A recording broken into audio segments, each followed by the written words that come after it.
team roping has continued to thrive even during those times. And maybe the theory is that people don't want to give up their hobbies. They still want to enjoy their life, even though they're facing other problems. So they may, cut back in some areas or not enter as much, but they still do participate.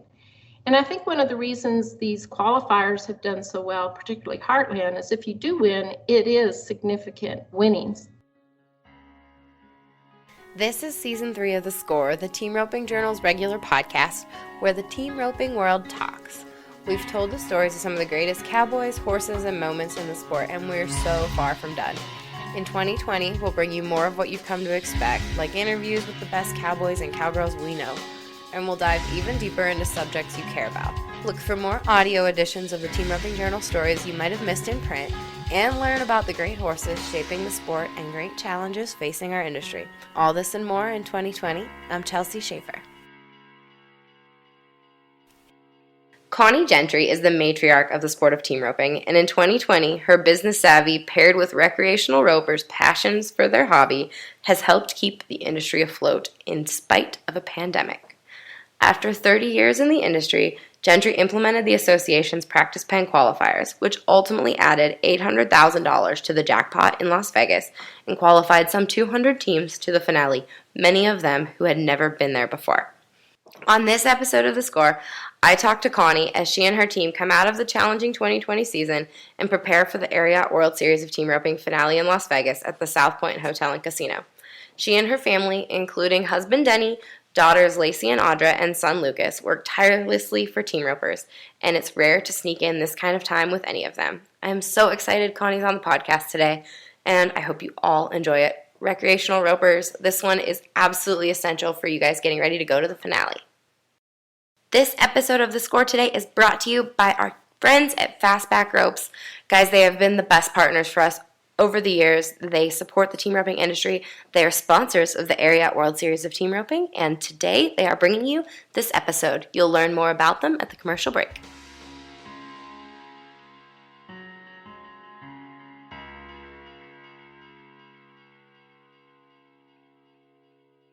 So what was your professional background before you came to team roping? Yeah, I think it's been covered a lot over the years, but so we've been doing this a really long time. But prior to that, I did work in a corporate environment for big defense avionics companies and in an HR capacity.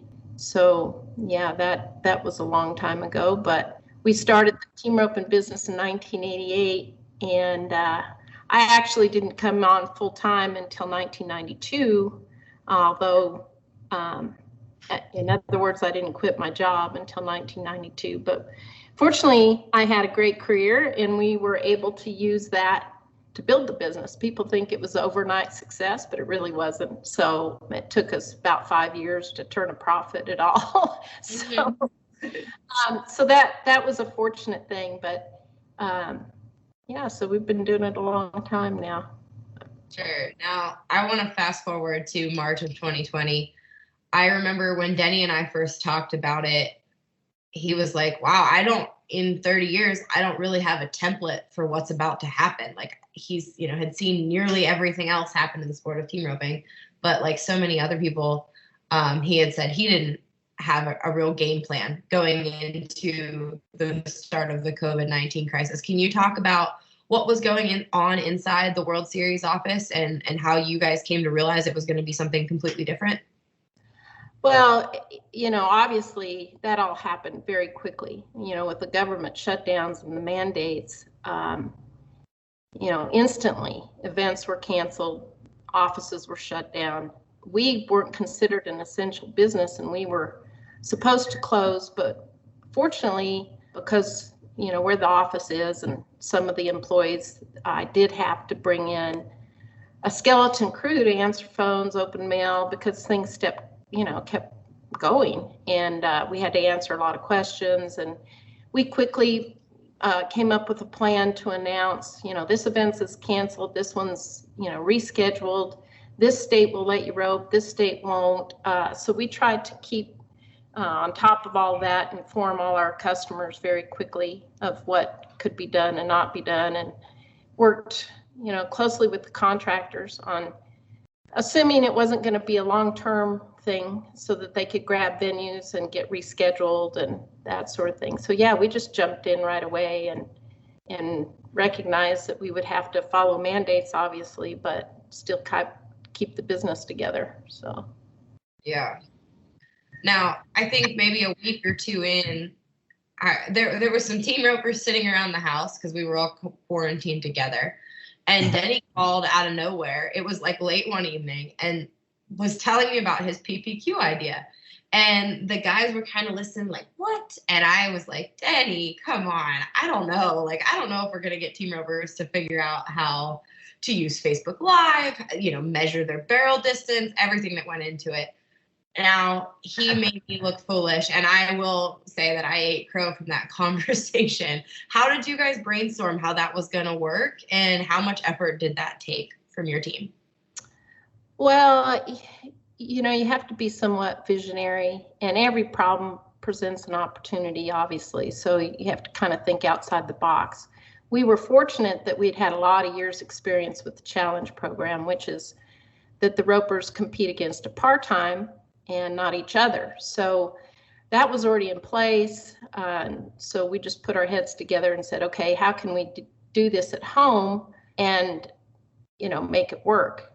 Obviously, everyone would be excited. They get to rope their own practice cattle. They don't have to leave home, but so we had to sit down and come up with the logistics of developing that program. And first thing was to get with our IT guys to see, one, could they get an online program put together where people could pay, and then secondly, how could we teach the ropers how to do that? So our group, got together, came up with some rules, did some tutorial videos, put that all up on the website, and then we had to say, okay, what will the prize be?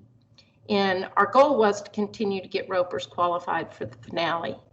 And so we said, okay, well, we'll just, if they win, we'll pay the entry fee to the finale. So at first it was a little upside down, the house was, not breaking even at first, but as more and more ropers played, it did level out. And so it's been really, really successful. We've qualified over 200 teams, which has added about $800,000 in entry fees to the finale.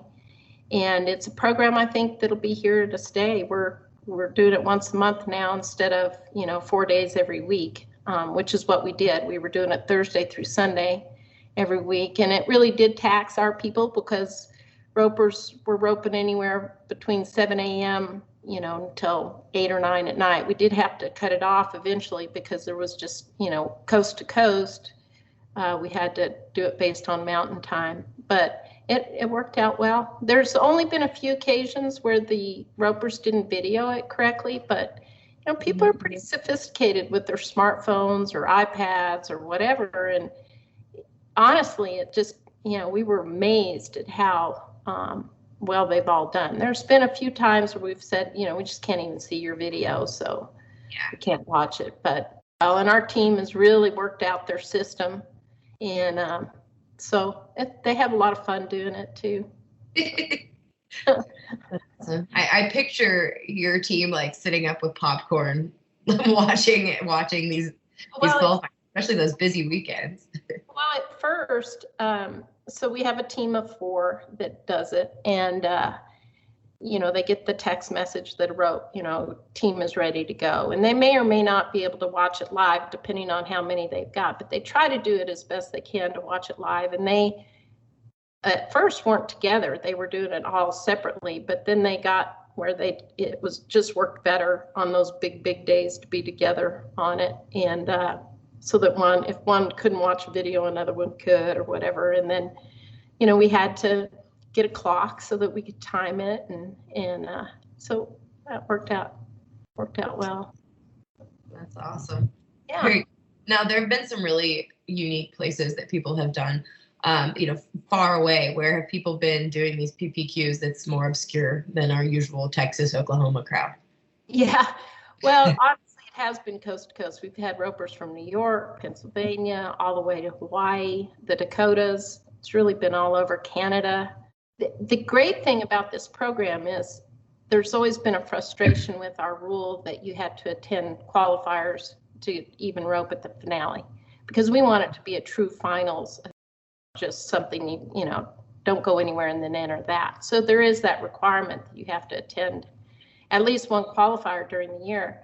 Well, this has provided that opportunity because we consider it a qualifier. And so we've got brand new ropers coming to the finale who actually didn't beat the PPQ, but they did qualified in that they attended the qualifier, so they've direct entered. And so that's been a great opportunity for them. It kind of took the pressure off. Frustrated, you know, they're off in a remote area, they're working, they can't travel, so that's worked out really well. Yeah, I'm an East Coast girl, so my heart's to those guys that needed to use the PPQs back in Pennsylvania and New York. I totally get it. So I'm excited for them to be able to come to the finale, experience it all. You know, Iowa, Nebraska, we don't have a lot of events in those areas, so it's worked out good. Yeah, I think it'll be awesome for long-term growth, not just the PPQs, but long-term growth of the sport as a whole. It's awesome. Well, we hope to, we wanted for quite a while to introduce a 7 roping at the finale. And we had such great success when we introduced the 8 or the 8.5. And with the baby boomers aging, you know, they're slowed down, obviously, so their numbers get reduced. And of course, the new ropers coming up who are just learning how to rope, there's a lot of opportunity for 3s in a 7 event. So what we're hoping to do, and we haven't worked out the details, but we're hoping to use the PPQ and add a 7, and that's how those ropers would get qualified for the finale in the future. Yeah, maybe even some barrel racers like me that have only roped for their husbands when they really need somebody to turn steers in the practice pen. Will be able to participate in the 7 because certainly the 8 is even a little daunting for me at this point. Yeah, well, you know, we've seen just a huge growth on that lower end. And so the opportunity to rope for, you know, big money and in an environment like at the South Point is a dream come true for even beginners. So. Hey everybody, it's Chelsea, and I want to talk to you a little bit about Fastback Ropes, who are sponsoring our episode today. Their 2 best sellers are the Cobalt and the Excalibur. They're poly blend core ropes. The Cobalt is a perfect combination of poly and dyed nylon, resulting in a highly durable rope. It's medium in diameter and weight, and will likely appeal to ropers who prefer more tip weight and less body or bounce. Fastback's Excalibur is a nylon poly blend with core construction.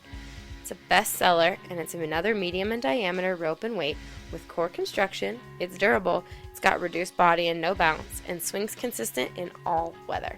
We're going to do something a little bit different this show. So I told you about the ropes, now I'm going to give you a Fastback tip. Today's tip is about breaking in ropes. Surprisingly, a lot of people don't understand or know the importance of it. To break in your new ropes and help them last longer, rope 5 to 10 and then loosely coil back up and let it rest for a day or so. This will give the rope time to recover and draw back up. It helps extend the life of your rope. The rope makers at Fastback Ropes recommend that strategy, so I guess you probably all better stick to it. Again, thank you to Fastback for bringing us this episode, and thank you for the Fastback tip of the day.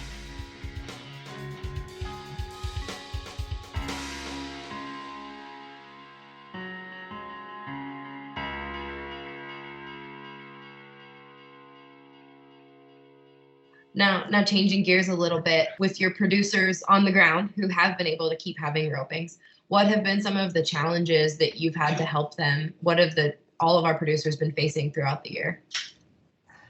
Well, obviously during the shutdown, it was really, really tough for them.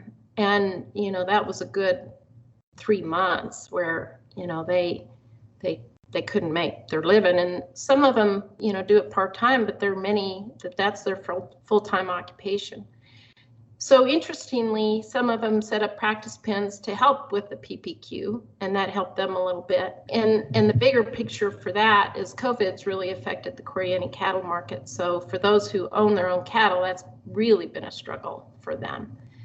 But what we did right away is we loosened the thresholds to get qualified so that, ropers would be encouraged to attend the events with and back up, and extended deadlines and those sort of things, not only to help the roper, but, help the producer too, to get participation back.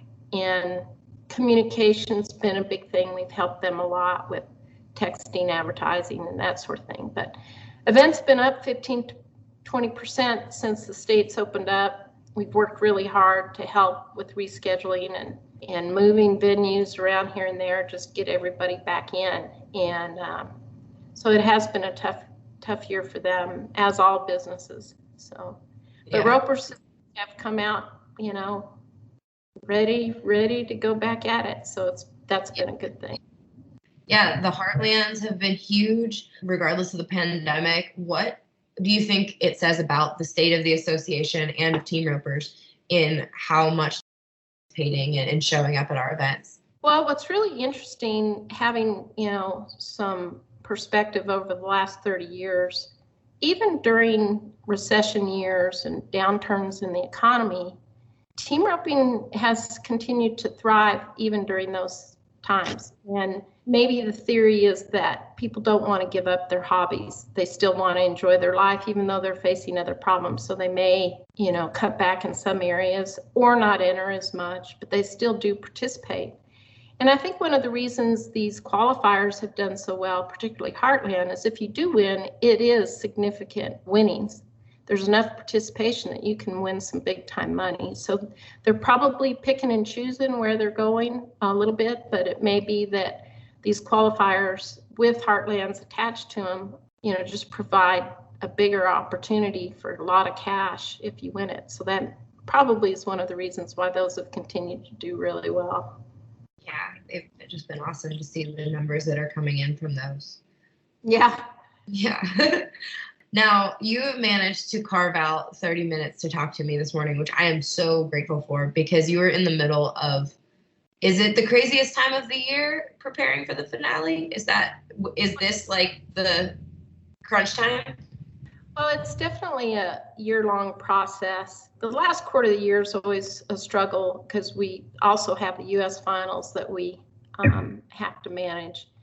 And the finale does ramp up a lot in the last quarter. There's a lot of last-minute stuff. And, of course, we've tried to provide a concierge-type service for the finale, which means we get stalls, hotels, and do all that for our customers. And then, of course, we have a large staff, over 150 people work that event. So coordinating all of that, the travel and all their accommodations. And so we've got 14 people in the office now, because not only, do we work year round on the finale, we support, over 130 World Series events and a little less than that on the U.S. side. So, it's a big effort, and things just ramp up now. People finally get their entry fee money in, and we've always had the timeout concept to get ropers to take care of their business when they get qualified. But most people who direct enter wait until the last minute, so we do have a big influx at the very, very end. So, and it's been, the phones have been unusually busy now. Just because there's so many rumors, is the finale, canceling? Is it moving? What we've tried to communicate to ropers, we had a big influx of questions and rumors when the NFR made their announcement that they were moving to Dallas, and then the PBR announcement. And so it created, this speculation that, we were going to have to move out of Vegas as well. But the big difference for us is we're not a spectator event. We're contestant driven, and they can't function unless they fill their stands. That's how they pay their prize money, is with their gate. And that's not the case with us. So just communicating that to the roper that says, listen, we've worked hand in hand with South Point. They've assured us over and over that, if you're on horseback, you don't have to wear a mask. There's no problem whatsoever with the numbers that we have with stalling and hotels and all those kinds of things. And Vegas is no different than anywhere else. Each month, as their numbers go down, they're opening more and more. So One of the things that we can look forward to, though, is the South Point is making every attempt to make it enjoyable for the roper. They're going to live stream the NFR in a lot of different areas. They do have to, they have a little bit of a restriction on how many people can be in a room and that sort of thing, but it's a big place. And so they'll have a lot of opportunity for that. It'll be piped into the rooms.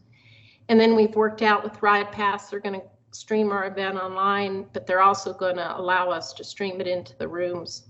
So, we think it'll feel pretty normal, hopefully. So, and we still have, a lot of teams entered. So it's gonna be a great event.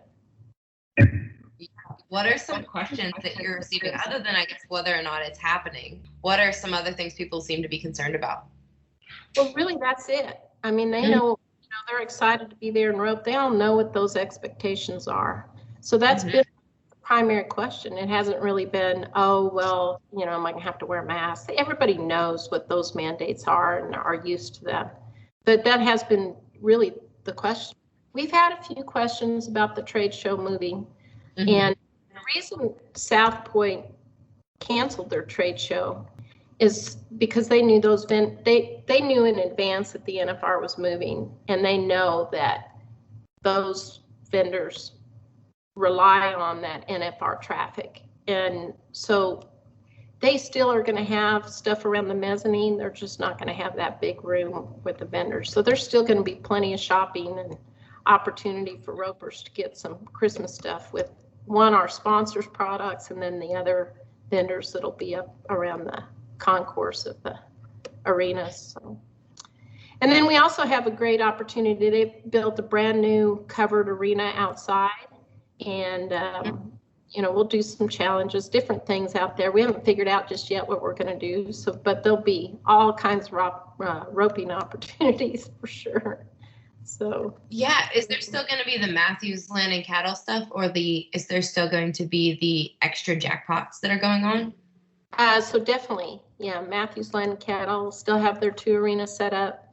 That's been hugely successful, and they're on tap, and so there will really be no reason for anybody to leave the South Point. There'll be lots of roping to do, and the hotel plans on streaming stuff in the rooms, and of course there's always gambling and eating and all those.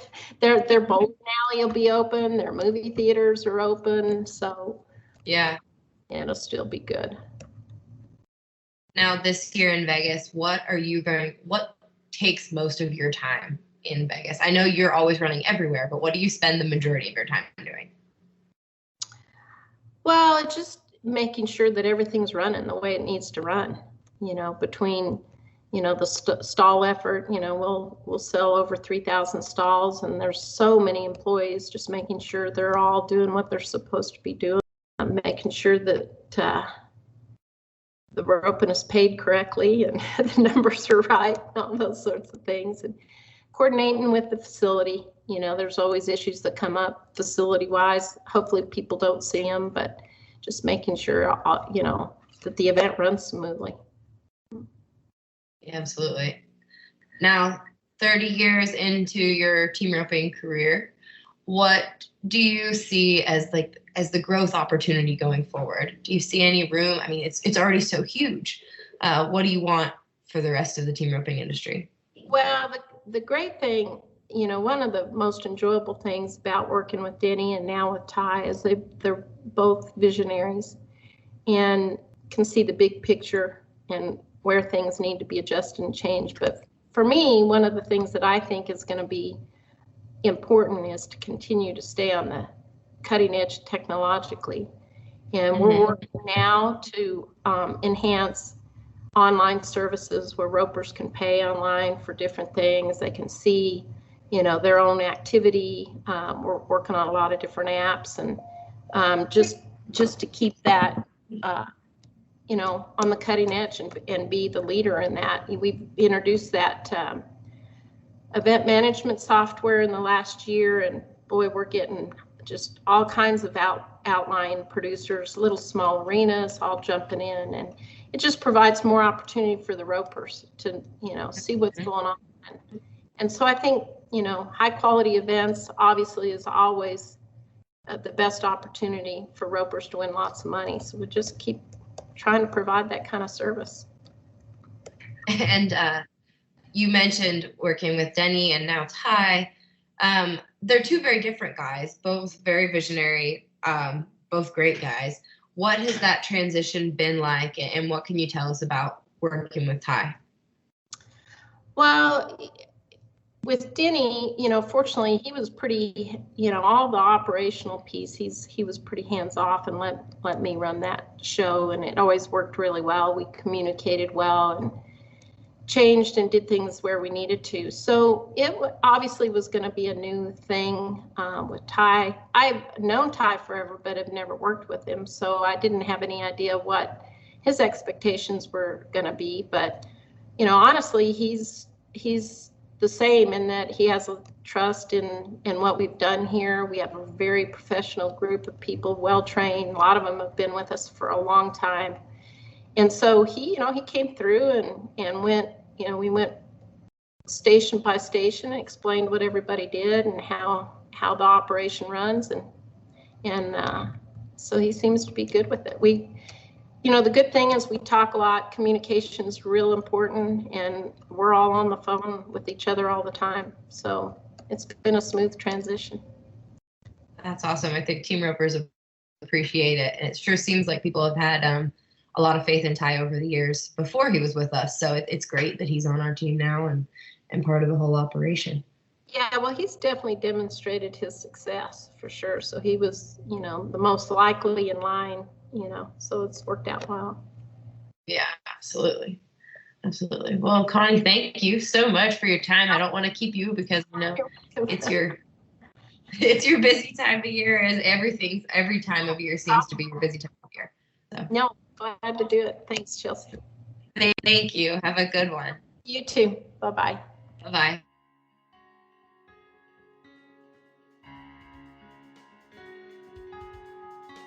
Thank you again to the team at Fastback Ropes for sponsoring this episode. Terry and Coy, they are our greatest supporters. We so appreciate them.